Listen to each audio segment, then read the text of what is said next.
जगाला युद्धाची नाही तर बुद्धांच्या विचारांची गरज आहे।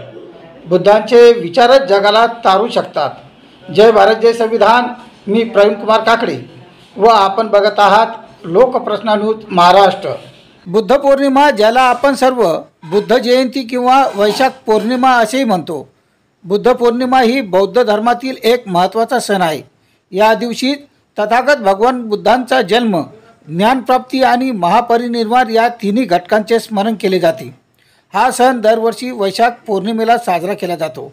बुलढाणा जिल्ह्यातील देऊळगाव व देऊळगावमई या ठिकाणी बुद्ध पौर्णिमेनिमित्ताने बुद्धांची गाडीतून सजावट केलेल्या प्रतिमेसह बुद्धम शरणम गच्छामी, धम्मम शरणम गच्छामी, संघम शरणम गच्छामीच्या स्वरात शहरातून भव्य अशी शांती मिरवणूक काढण्यात आली। या मिरवणुकीत धम्म उपासक उपासिका बालगोपाळ हे पांढरे शुभ्र वस्त्र परिधान करून सहभागी झाले होते। बुद्ध जयंती निमित्ताने देवगड शहरातील आदर्श नगरातील महिला व पुरुषांनी मिळून बुद्ध भीम गीतांचा कराओके हा संगीतमय कार्यक्रम आयोजित केला होता। त्यानंतर काही धम्म उपासक व उपासिका यांनी तालुका प्रतिनिधी गजानन चोपडे यांच्या माध्यमातून लोकप्रश्न न्यूज महाराष्ट्राला दिलेल्या त्यांच्या प्रतिक्रिया।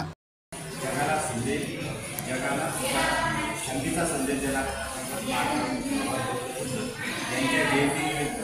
सर्व तमाम जनतेला मी मंगल कामना करतो, शुभेच्छा देतो। तथागत बुद्धांचा विचार जगाला स्वीकारला आहे, त्यांना शांती पाहिजे, त्यांना प्रेम पाहिजे, ते बुद्धाच्या मार्गाने चालतात एवढं बोलतो आणि सर्वांना शुभेच्छा देतो। संपूर्ण विश्वाला शांतीचा संदेश देणारे महाकवी तथागत भगवान गौतम बुद्ध यांची या जन्मभूमी नगरीमध्ये